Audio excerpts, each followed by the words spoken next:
Hello everybody and welcome to the Boxing Locker. I am Matt Goddard, former professional boxer, now boxing coach. I've got Alex here, who is one of my novice fighters that I train, with me today to help me demonstrate to you how to catch body shots and also how to throw some counters from those catches. So, facing me in boxing position, so Alex is going to throw a left hook to my body. Right now, we're orthodox to orthodox. Realistically, it doesn't change. If Alex throws a left hand at me, I'm always going to be catching with my right elbow, even if I was in southpaw stance. So in my boxing stance, he throws that left hook down to my body. What I'm looking to do with my hand high is drop my, throw it to my body a bit lower. I'm looking to drop my elbow into my hip, okay? By pressing my elbow in here and keeping my head tucked to that, my weight sits back onto my back leg. I'm in a lovely position to throw my counter punches. Common mistake that a lot of people make is they twist. They see that left hook coming and they do this. And they try and put their arm in the way. Now, all you're doing there, as you can see, is leaving a great big gap for you to be hit, right? We don't want to be leaving a big gap. Another mistake that people make is dropping the hand just to bring the elbow down. So as the body shot comes down, I'm going to go here, and now my face is exposed, so that next lead hook's going to come through and chop me up over the top, okay? Or alternatively, there might be a feint low and then they come high. So you have the same problem either way. What's important is that the inside of my glove stays stuck to my cheekbone. As that lead hook comes in, I bring the elbow down, sit my weight into my back legs, nice and low, okay? Now, in my regular stance with my lead hand high, I'm here. In my half guard stance with my hand here, my shoulder lifts to protect me. Or alternatively, you can be nice and relaxed, but that shoulder's got to be tucked in, okay? So, as that punch comes in, I'm going to go in a basic stance. I drop down to catch it, nice and tight. We have options here, okay? So from this point, I can come straight over the top with my right hand, or as I catch again, I can come through with the uppercut. The uppercut's quite a nice one because my weight is low, so as that left hook comes into my body, I'm here, I can lift up and then follow it up with more punches. So it's a nice way of transitioning between attack and defense. The overhand with the overhand here is a nice one because you can drop over the top and get your head over to this left side, come back with more punches, but it's a slightly bigger punch, so if your opponent's particularly alert, they're going to find a way to roll under that as they drop and come out, and you can find yourself set up. So the uppercut is a very, very good option. The overhand is another one if they're still there. The last one you can do is the opposite hand. So, well, same hand but opposite side. So as I come and catch in here, drop in there nice and low, body weight into that back leg, straight through with that lead hook, leaning my weight back, occupying their rear hand. What I've done straight away there is I've prevented them from throwing that backhand as a follow-up, okay? So now I'm in a position to look, see what he's going to do with that hand. Whatever he does, I can pick my punches, find the openings and find the gaps. Now, on the lead hand side here, the premise is exactly the same. As that right hook comes in at me, I have hand to chin and I drop that elbow into the body. Bit lower for me, Alex, bit lower. That's it, right? So I'm in here. So my elbow comes to my hip, everything's tucked in nice and tight. My abdominals engaged because of the position I've just got myself into. My head is low. My weight shifts and I'm in a position to punch, okay?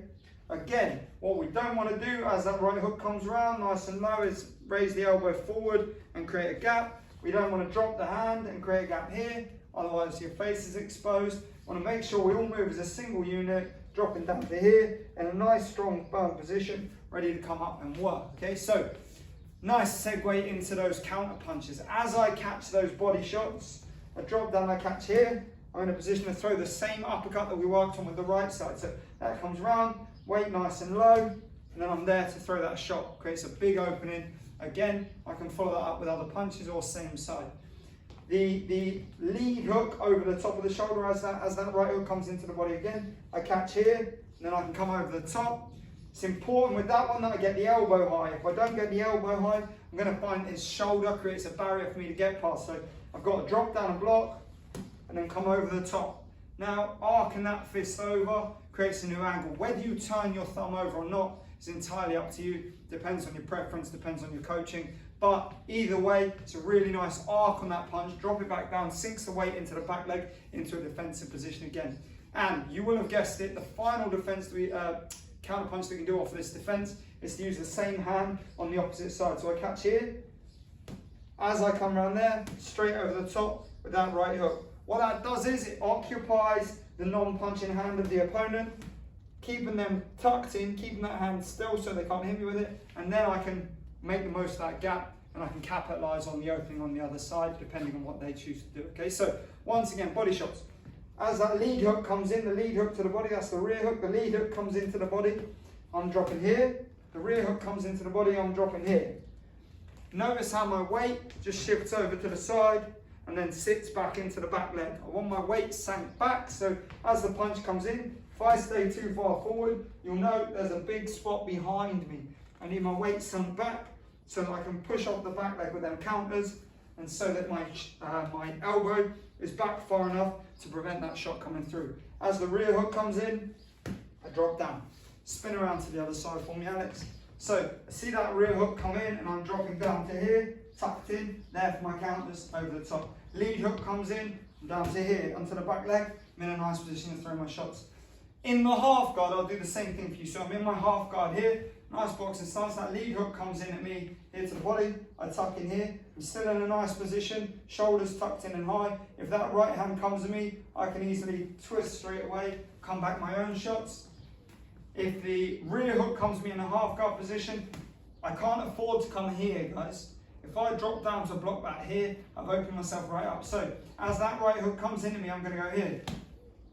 Tuck that hand in, tuck the elbow in, and then I'm in a position to punch. It's actually a very simple movement. So I'm in this stance here. As the right hook comes in, tuck in, whack, there's my punch.